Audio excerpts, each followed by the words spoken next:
अधूरा बना दिया। अग्निवीर जैसी नौकरी बना दी। हम अपने नौजवानों को कह के जा रहे हैं, इंडिया गठबंधन और समाजवादी सरकार बनेगी, अग्निवीर जैसी व्यवस्था को हमेशा हमेशा के लिए खत्म करने का। ये अग्निवीर आधी अधूरी नौकरी है।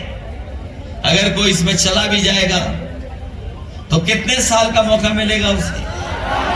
4 साल का मौका मिलेगा। और आपको जो सुविधाएं मिलनी चाहिए वो भी नहीं मिलेंगी।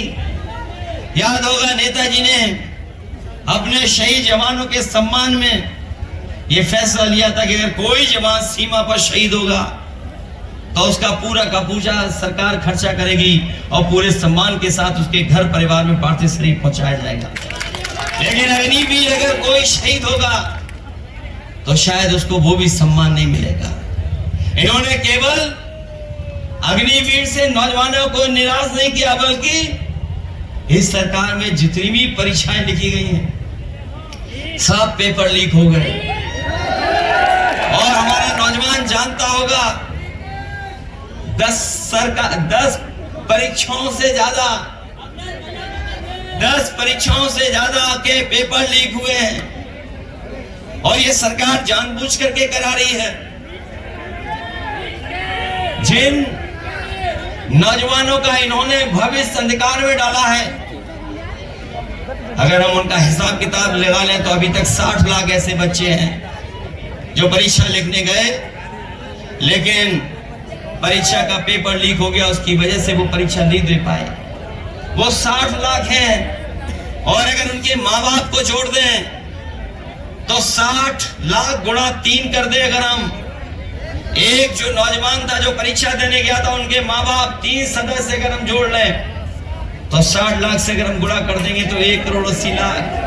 और यही 1 करोड़ 80 लाख का अगर हम भाग दे देंगे 80 लोकसभाओं से तो इनका 2,25,000 लोग नाराज हैं इनसे।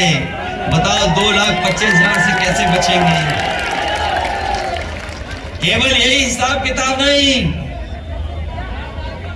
बल्कि आपने देखा होगा इनकी सरकार में हर एक वर्ग के लोगों को धोखा दिया इन्होंने। ये अब जो लोग संविधान को खत्म करना चाहते थे अब उस रास्ते पर हैं कि बाबा साहब भीमराव अम्बेडकर जी का संविधान को भी ये छेड़खानी करके खत्म करना चाहते हैं। लेकिन हमने देखा है जनता को कि जो लोग संविधान खत्म करना चाहेंगे उन लोगों को सरकार से बाहर निकालने का काम जनता करने जा रही है। न केवल ये संविधान पे खतरा पैदा किया है, बल्कि याद होगा इन लोगों ने हमें और आपको कोरोना में वैक्सीन लगवा दी। बताओ वैक्सीन लगने वालों को खतरा हो गया कि नहीं हो गया? एक तरफ संविधान को खतरा और दूसरी तरफ हमारी आपकी जान को खतरा पैदा कर दिया। इन्होंने किसी को नहीं छोड़ा जिसको वैक्सीन न लगवा दी हो।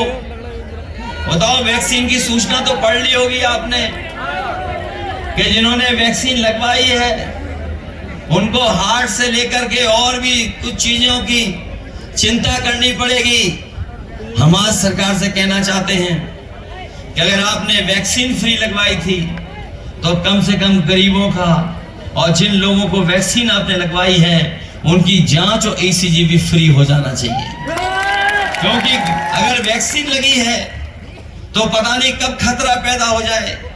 इसलिए सरकार ये जिम्मेदारी ले, अगर उन्होंने वैक्सीन की जिम्मेदारी ली थी तो इस बात की भी जिम्मेदारी ले कि गरीबों की जांच फ्री होगी।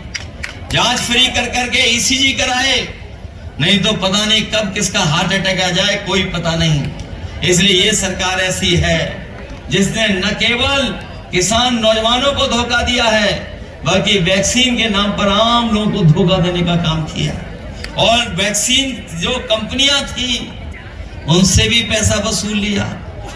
इलेक्ट्रोल बॉन्ड जो इन्होंने लिए, कोई नहीं बची कंपनी जिससे पैसा न ले लिया हो। चंदा लिया है और दबाव बना करके चंदा लिया है। 1,000 करोड़ से